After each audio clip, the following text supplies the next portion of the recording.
5.3 playing with self reference. चलिए game खेलते हैं आज सेल्फ रेफरेंस के साथ। सेल्फ रेफरेंस के साथ आज हम लोग खेलेंगे और बहुत ही इंटरेस्टिंग टॉपिक है, बहुत ही इंटरेस्टिंग टॉपिक है। सेल जो एक बॉक्स होता है उसको हम सेल कहते हैं, ठीक है। और सेल का रेफरेंस यानी जो एड्रेस होता है, ठीक है, उसके सेल रेफरेंस मतलब सेल। अब जैसे ये सेल है 340 लिखा, तो इसका रेफरेंस क्या है? Reference is address. उसका एड्रेस क्या है? 340 का एड्रेस क्या है? सी, केवल सी बोलोगे? C3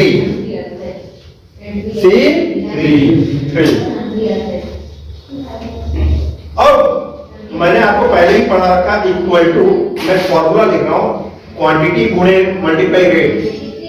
अगर आपको निकालना है टोटल अमाउंट, तो जितनी क्वांटिटी है उसमें रेट का मल्टीप्लाई करोगे ना? Yes sir. एक आम 5 रुपए का, तो 10 आम दे देगा 10 into 5। सेम वही किया मैंने यहाँ, कोई डाउट? No sir. और मैंने आपको बताया जब इस फॉर्मूला को हम नीचे खींचते हैं तो जो रेफरेंसेस होते हैं वो चेंज हो जाता है। हमने क्या दिया था? B2 दिया था ना? B2 into C2। लेकिन यहाँ आने के बाद क्या हो गया? B3 into C3। Reference change हुआ कि नहीं हुआ? हो गया। अच्छा, रेफरेंस में दो चीजें, एक कॉलम है और एक रो है। एक कॉलम है और एक रो है। तो क्या चेंज हुआ? कॉलम चेंज हुआ या रो चेंज हुआ? रो चेंज हुआ ना, 2 बदल के 3 हुआ। अरे यार क्या है इसमें रेफरेंस क्या है? B2 into C2, column B और कॉलम C और रो 2।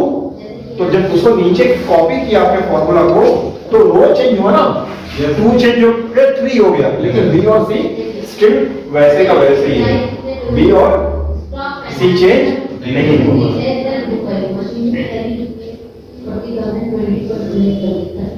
यहां भी देखिए B और C फिक्स है। मतलब मेरा कहने का एक ही है कि जब आप कॉलम में किसी फॉर्मूला को ट्रैक करते हो तो कॉलम में खींचते हो तो कॉलम चेंज नहीं होता, रो चेंज होती है। कॉलम चेंज नहीं होता, रो चेंज होता है। Yes sir. Is it clear? Yes sir. इसी का उल्टा अगर मान लो मैं यहां पे लिखता हूं इज इक्वल टू सम,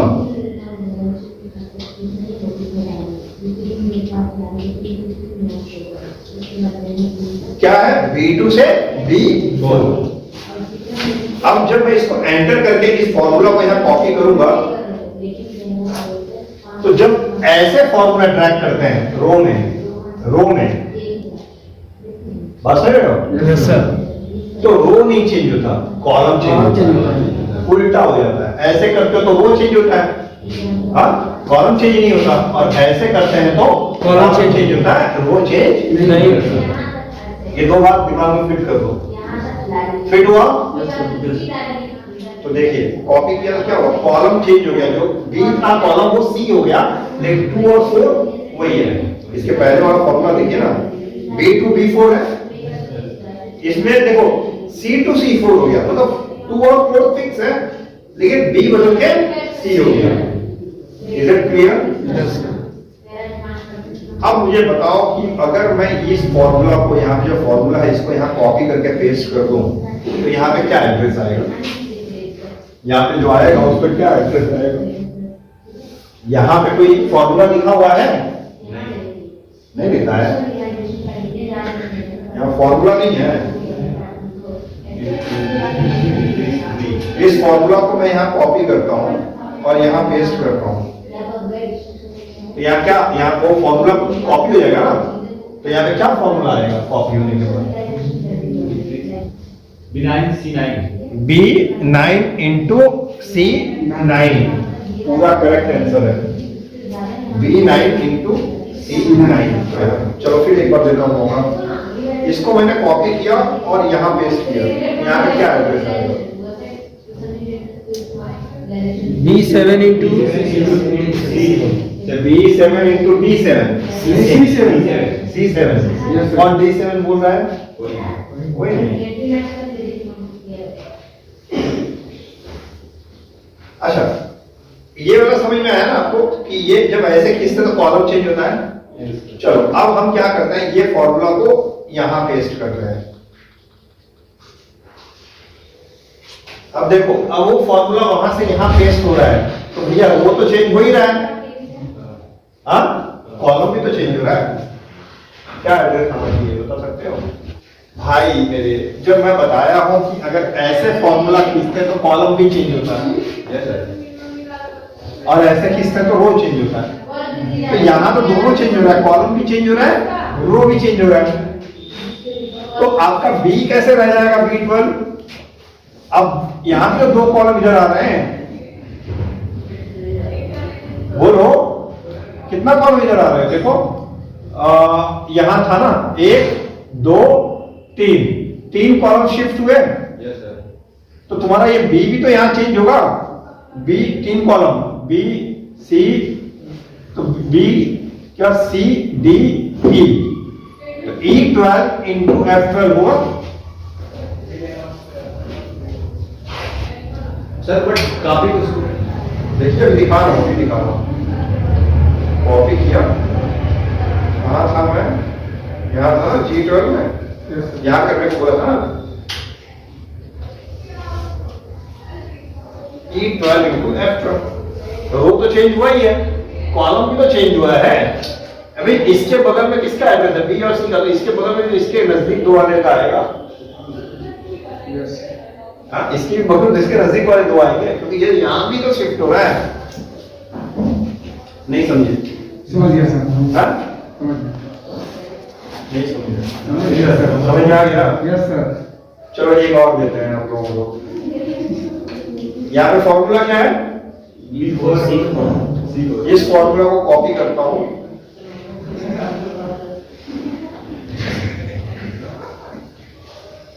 चलो यहां पे क्या एड्रेस आएगा? K32 K कैसे आएगा? L32 L32 है, F32 L32। Yes sir. यार इतना आसान चीज है ना। Yes sir. बहुत लोग पढ़ते हैं एक्सेल, पूछिएगा उन लोगों से, ये सब जवाब नहीं दे पाएंगे जो आप लोग दे रहे हो अभी। बहुत लोग एक्सेल पढ़ते हैं, पूछिएगा उनसे, सब बता नहीं पाएंगे। ये जो सेल रेफरेंस अभी इस फॉर्मूला में आपने देखा है कि फॉर्मूला का लोकेशन बदलते ही एड्रेस चेंज हो जा रहा है उसके अंदर का, है ना? Yes, इसको बोलते हैं relative cell reference. Relative cell reference मतलब जहां से उसका रिलेशन होगा उसके हिसाब से उसका एड्रेस चेंज हो जाएगा। क्लियर? अब कई बार ऐसा होता है कि अब हमें जो एड्रेस वो चेंज नहीं होनी चाहिए, इसको लॉक कर लो। रिक्वायरमेंट होती है, जरूरत होती है कि भैया ये एड्रेस चेंज ना हो, तो उसे हमें लॉक करना पड़ता है। ठीक है, उस सेल को लॉक करना पड़ता है। तो सेल रेफरेंस कई तरह के हैं, ठीक है, जिसमें पहला तो आपने देखा रिलेटिव, दूसरा होता है absolute. Absolute cell reference, absolute का मतलब टोटल, कुल, सारा। एब्सोल्यूट में ये होगा ना, तो पहले तो डिस्काउंट निकालते हैं हम। यहाँ पे डिस्काउंट निकालना है तो क्वांटिटी मल्टीप्लाई रेट इनटू ये डिस्काउंट है। अब तक तो क्वांटिटी इनटू रेट किए थे ना, अब 5% डिस्काउंट भी तो निकालना है भैया। आ गया? अब तक हम फॉर्मूला खींच देते तो सबका आ जाता था ना बड़ी आसानी से। चलो देखते हैं आता है कि नहीं आता है। क्या लग रहा है, आएगा? नहीं आएगा बच्चे, गलत आएगा। अब क्योंकि जब फॉर्मूला खींच रहे हो तो B4 C4 को बदल के B5 C5 होगा, लेकिन E1 भी तो बदल के E2 हो जाएगा। देखो B4 बदल के B5, C4 बदल के C5 हो गया, लेकिन E1 भी तो बदल के E2 हो गया। Yes sir. इनको लॉक करना तो गलत है कि नहीं है? Yes sir. समझ में आया कि नहीं आया? नहीं आया, नहीं आया। अभी आपको कंसेप्ट पढ़ा है कि इसमें तो फॉर्मूला चेंज होता है, सर वो चीज तो रो चेंज होता है ना, एक एक रो चेंज हुआ है, देखो ना, एक एक रो चेंज हुआ है ना, Yes, sir. तो ये दोनों तो हुआ, ये तो सही है, लेकिन ये भी तो हो गया, तो ये तो ब्लैंक है, तो ब्लैंक से मल्टीप्लाई होगा तो जीरो आएगा कि नहीं आएगा? Blank mean zero, blank cell का मतलब वहां पे वैल्यू जीरो है। अब जब एक और नीचे आता है, देखो यहाँ पे B6C6, ये तो चेंज हो गया, B6C6 हुआ है, लेकिन ये बदल के क्या हो गया A3, तो A3 में तो टेक्स्ट लिखा हुआ है, तो इससे मल्टीप्लाई करेंगे तो एरर आएगा ना, अक्षर से कोई मल्टीप्लाई हो सकता है। लेकिन हमें क्या था, इस वाले पे भी ये क्या होना चाहिए था, E1 ही होना चाहिए था, A3 नहीं होना चाहिए था, और जो इसके ऊपर जो है इशू है ये E2, इसमें भी E1 ही रहना चाहिए था।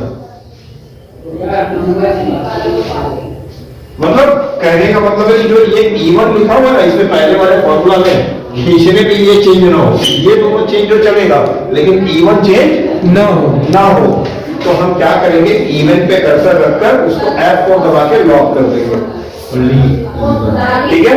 अब डॉलर का साइन किस कहां पे है, रो के आगे है और कॉलम के आगे है ना, दोनों के आगे डॉलर बनाया ना, डॉलर साइन दोनों के आगे, तो जब रो और कॉलम दोनों के आगे होता है डॉलर का साइन, तो उसको बोलता है एब्सोल्यूट सेल रेफरेंस, उसको बोलते हैं एब्सोल्यूट सेल रेफरेंस।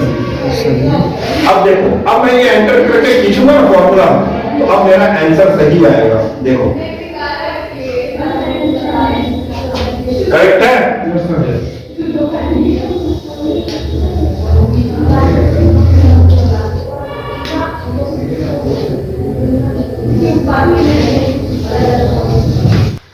अब टोटल अमाउंट निकालना है, तो टोटल अमाउंट कैसे आएगा, is equal to quantity into rate. अरे बोलो यार, तुम माइनस डिस्काउंट हो जाएगा, माइनस डिस्काउंट।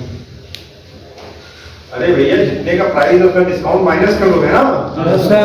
12 पीस खरीदे हो, एक पीस का दाम इतना है, तो 12 पीस का कितना मल्टीप्लाई हुआ और उसका डिस्काउंट 105% माइनस हो गया।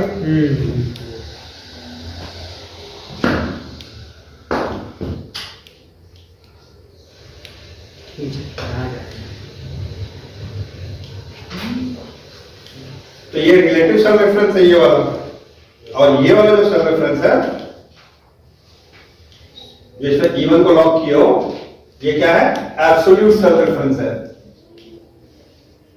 बात समझ में आया?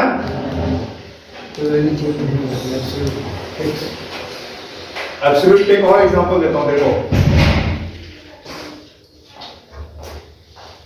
5, 10, 15, 20, 25, 35,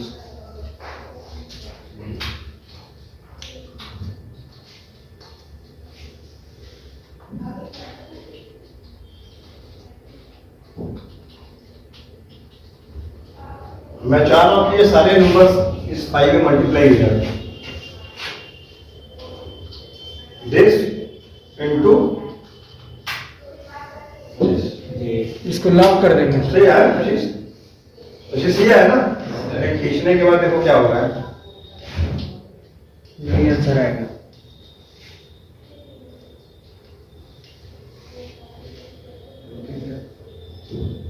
क्योंकि यहाँ का ये तो सही है, लेकिन जब ये घर में है तो ये तो 10 हो रहा है, लेकिन ये भी यहाँ नीचे आ जा रहा है, तो 5 तो फिक्स होना चाहिए ना, 5 का मल्टीप्लाई सब में होना है ना। Yes sir. अगर अब नहीं समझ में आया एब्सोल्यूट सेल रेफरेंस, तो किसी को कभी नहीं समझ में आएगा। इसको मैं लॉक कर दिया, J8 को कंप्लीट लॉक किया मैंने।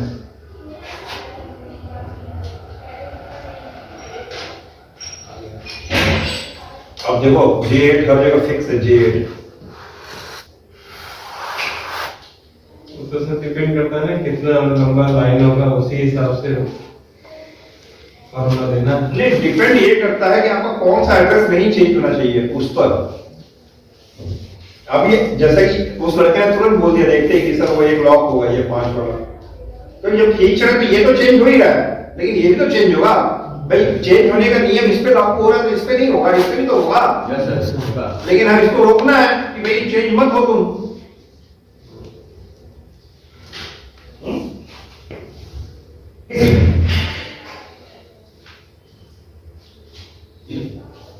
तो रो या कॉलम में से किसी एक चीज को जब लॉक करते हैं तो ये बनता है मिक्स्ड सेल रेफरेंस।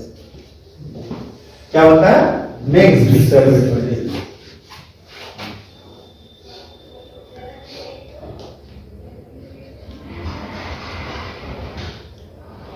हमें उतना वो नहीं है, हमें यहां पे इसको रो और कॉलम में से किसी एक को लॉक करना है आवश्यकता के हिसाब से,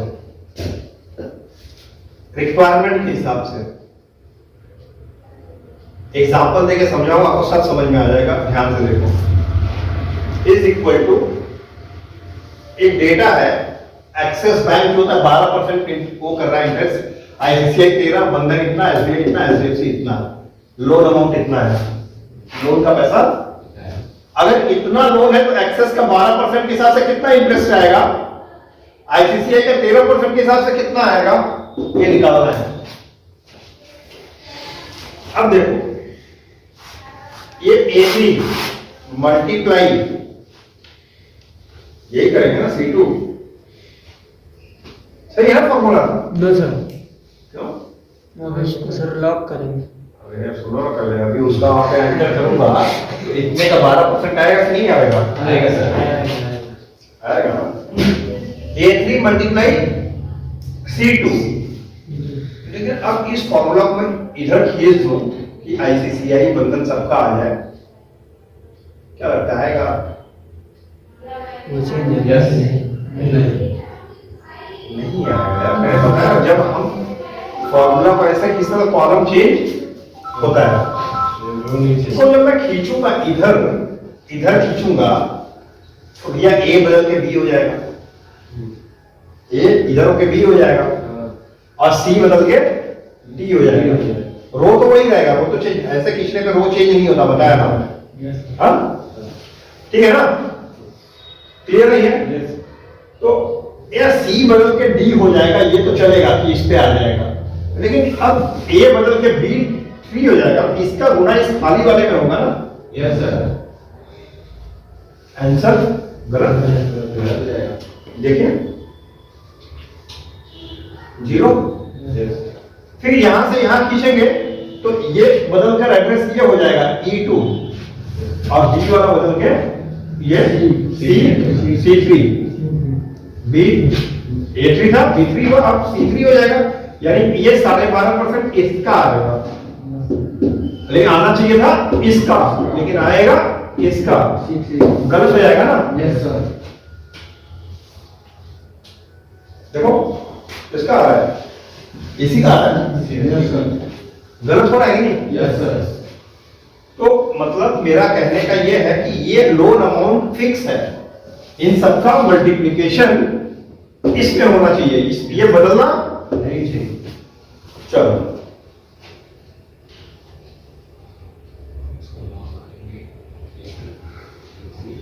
अब अगर मैं A3 को पूरा लॉक कर देता हूं तो भी चलेगा, तो भी चलेगा। ये सही होगा ना, मल्टीप्लाई जिसमें इस पे होना चाहिए सही होगा ना। A3 नहीं मल्टीप्लाई इसका होगा A2 का, सही है ना? इसका गुणा इसी में होना चाहिए था, सही हो तो रहा है। लेकिन प्रॉब्लम क्या है यहाँ पे? प्रॉब्लम यह है कि जब मैं इसको नीचे खींचूंगा तो देखो गड़बड़ हो गया यार।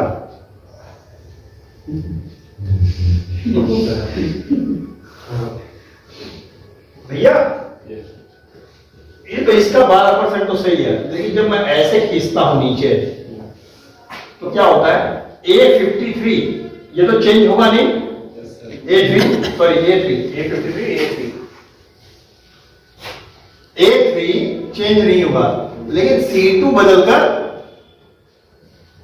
C3 हो जाएगा। Yes sir. यहाँ दिखाते हैं हो रहा है कि नहीं। A3 बदला है नहीं सर, A3 में ही इसका मल्टीप्लाई हो गया C3 का, इसका और इसका, उतना बड़ा नंबर आएगा कि नहीं आएगा? फिर देखिए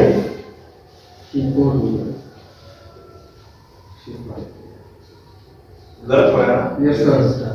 मतलब क्या था कि जब मैं इस फॉर्मूला को ऐसे खींचूं तो ये बदलना चाहिए, A3 बदल के A4, A5, C7, 8 ये बदलना चाहिए, लेकिन C2 बदल के C3 नहीं होना चाहिए। बात समझा रहा है? Yes sir. तो हमने तो पहले ही यहाँ पे गलती कर दी है एक जगह कि हमने एब्सोल्यूट लॉक कर दिया है, एब्सोल्यूट नहीं करना चाहिए था इसको। F4 दबाइए भाई, यहां खींचना है तो कॉलम लॉक करना है ना, ऐसे खींचना है तो कॉलम नहीं चेंज होना चाहिए ना, ये तो केवल A को लॉक करो, केवल जब ऐसे खींचेंगे तो A बदल के B नहीं होना चाहिए था, C D E नहीं होना चाहिए था ना, ये A वाला। Yes sir. तो A को लॉक करो ना, रो तो वैसे भी नहीं बदलेगा ऐसे खींचने पे, वो तो 3 का 3 ही रहेगा। पढ़ाया ना मैंने? ऐसे खींचते हैं तो रो नहीं बदलता, कॉलम बदलता है, तो कॉलम को केवल लॉक करो, दोनों को क्यों लॉक कर रहे हो? अच्छा, जब नीचे खींचेंगे तो ये A3 बदलकर A4 हो जाएगा। बे 3 लॉक नहीं है ना, 3 लॉक है क्या? तो 3 बदल के 4, 5, 6, 7, 8 होगा ना। उसी तरह ये C2 में 2 बदल के 3 नहीं होना चाहिए, क्योंकि नीचे तक ये जितने भी नंबर है सबका मल्टीप्लाई C2 में ही होना चाहिए ना। तो इसमें 2 को लॉक कर दो, इसमें 2 को लॉक कर दो।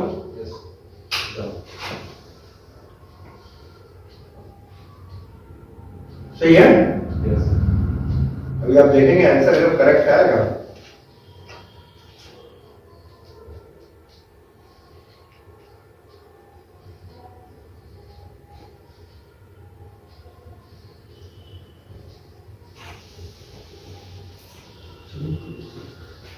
और ये वाला जो है इसको फिर से यहाँ कॉपी करो, ये तो पहले वाला है ना, उसमें तो रिजल्ट, और इसको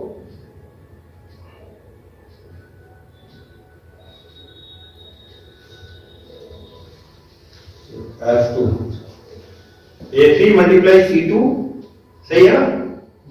फिर A3 चेंज नहीं हुआ देखो, लेकिन D2 चेंज हो गया, क्योंकि ऐसे खींचने का कॉलम चेंज होता ही है ना, तो कॉलम चेंज हो गया, C बदल के D हो गया। और नीचे देखो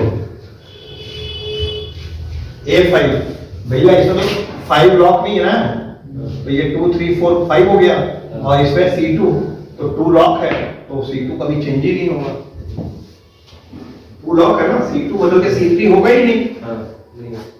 तो आप देख लो, एक एड्रेस में हमने कॉलम को लॉक किया है और दूसरे वाले में रो को लॉक किया है। तो जब किसी एड्रेस में रो या कॉलम में से कोई एक चीज लॉक होती है तो उसको बोलते हैं mixed cell reference. Mixed cell reference खिचड़ी, ठीक है? रो या कॉलम में से कोई एक लॉक हो, दोनों लॉक कर देंगे तो भैया तो चेंज ही नहीं होगा, फिर कुछ भी नहीं। लेकिन मैं चाहता हूं भैया कॉलम लॉक करूं लेकिन रो चेंज हो, रो लॉक करूं लेकिन कॉलम चेंज हो, तो दो में से एक लॉक करना पड़ेगा ना। इसमें कॉलम लॉक नहीं है, इसमें कॉलम बदल के ई हो गया,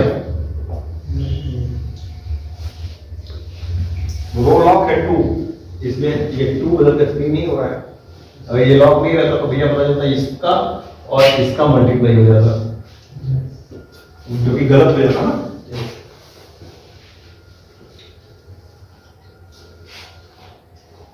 सर्कुलर सेल रेफरेंस,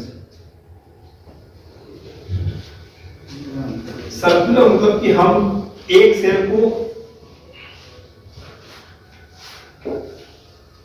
मतलब इसी को इसमें यूज कर रहे हैं और इसी रेफरेंस को इसमें यूज कर रहे हैं एक दूसरे में। जैसे इसको इसमें यूज किया और इसका एड्रेस इसमें किया, समझो बात को।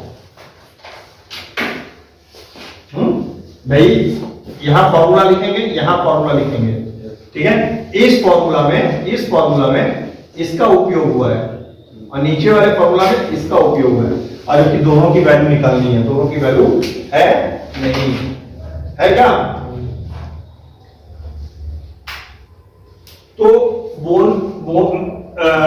बोनस कह रहा है कि जितना भी आपका प्रॉफिट होगा उसका 5% देना है बोनस। तो बोनस तो इनकम निकालने के लिए क्या है, रिवेन्यू। रिवेन्यू मतलब जो आपने कमाया है उसमें से कॉस्ट को माइनस कर दो, कॉस्ट को minus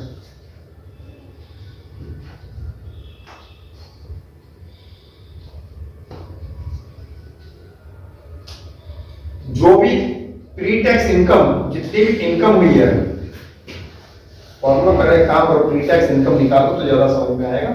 equal to revenue minus cost minus bonus.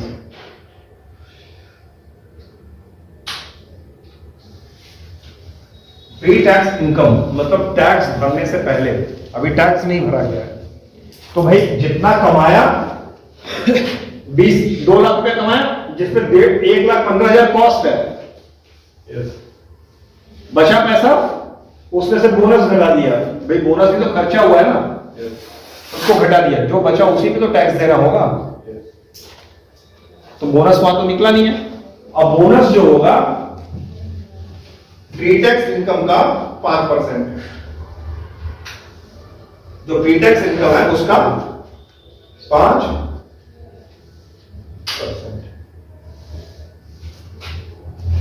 बड़ो message, there are one or more circular reference where a formula refers to its own cell either directly or indirectly. This might cause them to calculate incorrectly. मतलब कह रहा है कि जो दो cell हैं एक दूसरे को ही मतलब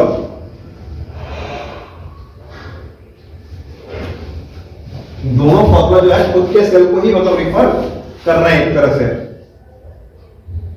भाई बोनस में आपने इसको यूज किया और इसका एड्रेस इसके अंदर ही है और इसमें इसका भी है, ओन सेल्स को ही तो रिफर कर रहे हैं एक तरह से, इनडायरेक्टली, डायरेक्टली और इनडायरेक्टली।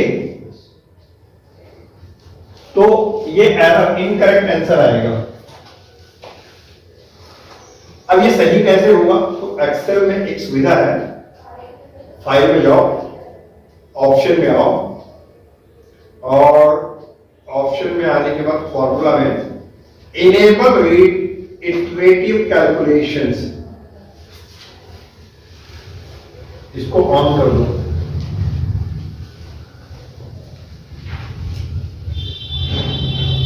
इटरेटिव तो बोलते हैं लूप, जब ऐसे गोल हो जा रहा है, जैसे इसका और सेल का यूज इसमें और उसका इसमें, तो एक लूप बन रहा है ना, सर्कल बन रहा है ना, उसको लूप बोलते हैं।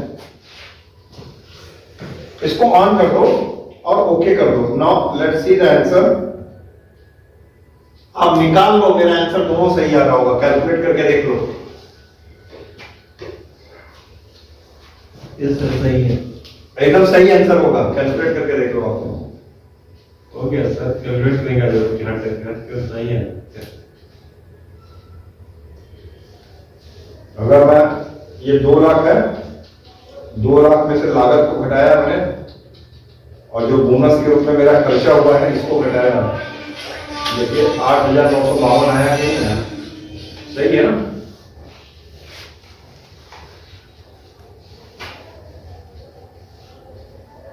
इक्वल टू 8,952 का 5% निकाल कर देखो, 4,048 आया कि नहीं आया? तो सोचो एक्सेल पे आज कितनी पावर है, आपके पास दो चीजें नहीं पता है आपको और आपने दोनों कैलकुलेट करके निकाल दिया, है ना? बड़ी बात। इसको बोलते हैं सर्कुलर सेल रेफरेंस। कितने सेल रेफरेंस हो गए? 4। नॉर्मल जो भी फॉर्मूला हम अब तक लिखते हैं वो रिलेटिव, एब्सोल्यूट में पूरा लॉक कर देते हैं, हाथ पर दोनों बांध देते हैं, रो कॉलम दोनों बांध देते हैं, और रिलेटिव में से हाथ या पैर में एक चीज बांधते हैं, एक कभी हाथ बांध दिया, कभी जरूरत पड़ी तो पैर बांध दिया। तो ये हो गया मिक्स, ये सर्कुलर। और अब जो है लास्ट 3D।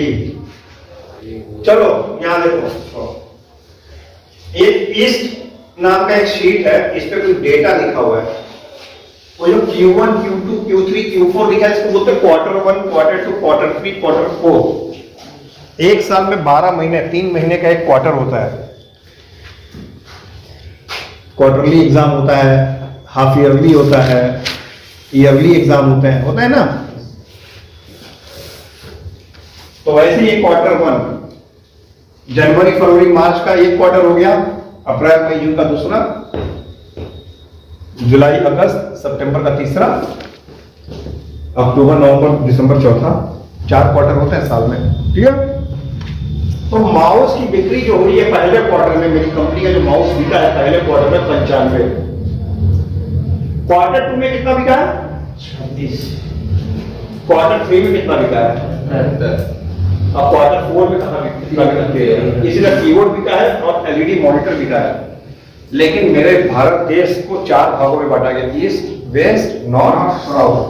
ये ईस्ट की बिक्री है मेरे, ईस्ट में। भाई समझ में आ रहा है? yes. ये ईस्ट की है, इतना बड़ा बिजनेस है। वेस्ट में मेरा ये सब चीज, वेस्ट मतलब पश्चिमी प्रदेश में, गुजरात साइड में, मतलब पश्चिमी बेल्ट, ठीक है, वहां राजस्थान में सब। ये क्वार्टर 1 में इतना बिका है, सामान इतना बिका है। डेटा समझो, आंसर रिजल्ट समझ में आ जाएगा। नॉर्थ जैसे वेस्ट बंगाल, मणिपुर, ये सब हुआ, मेघालय, उस क्षेत्र में ये मेरा माउस, कीबोर्ड, मॉनिटर पहले क्वार्टर में इतना बिका है, दूसरे क्वार्टर में इतना, तीसरे में। साउथ में, साउथ चेन्नई साइड, बैंगलोर, हैदराबाद, उस साइड में मेरा माउस पहले क्वार्टर में 44, दूसरे क्वार्टर में 37, तीसरे क्वार्टर में 35 और अच्छा।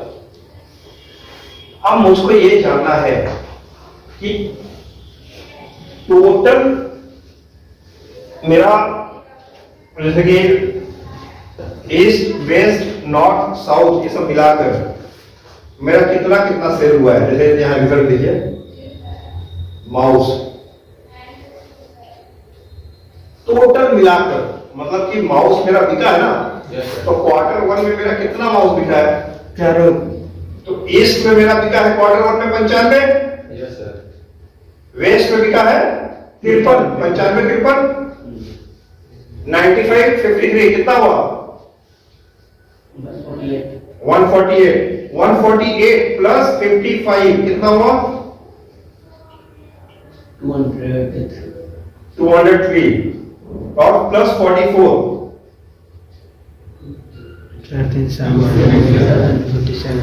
247। तो भैया हम ऐसा कुछ लगा दें कि यहाँ सबका आ जाए अपने आप यार, क्वार्टर 1 क्वार्टर 2 इतना जोड़ना ना पड़े।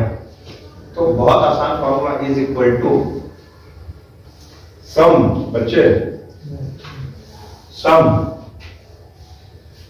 पहला कहां पर है? ईस्ट में ना, ईस्ट में इसको ले लीजिए 95 वाला क्वार्टर 1। बोलो यार, इजी है कि नहीं? इजी है। शिफ्ट दबाओ और लास्ट वाला जहां तक का करना है टोटल, साउथ वाले तक का, देखिए ऊपर ईस्ट और साउथ पूरा लिख के आ गया B2। मतलब ईस्ट से साउथ तक जो भी B2 में वैल्यू है वो सब हो जाएगी। ईस्ट के B2 में है, वेस्ट के भी तो B2 में उसी का है, माउस का ही है, नॉर्थ के भी तो B2 में उसी का है ना, माउस का ही है ना, साउथ में भी है। एंटर 47 आया कि नहीं आया? हाँ यस, इसी को खींच दो यार यहाँ दाहिने तरफ। या B2 बदल के B3 होगा कि नहीं, ऐसे C2 होगा कि नहीं होगा, ऐसे बदलेंगे तो कॉलम चेंज होगा ना। तो B2 बदल के C2, तो C2 में देखो C2 में 26 है ना माउस का, इसी तरह वेस्ट का है 40 है, तो दूसरे क्वार्टर का आ गया। कुछ नहीं करना, बस ऐसे खींच दो इधर का और ये पूरे को फिर नीचे भी कॉपी कर दो।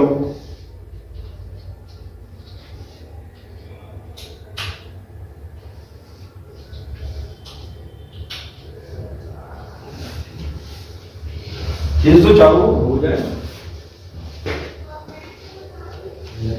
इसकी ताकत क्या है 3D सेल रेफरेंस की।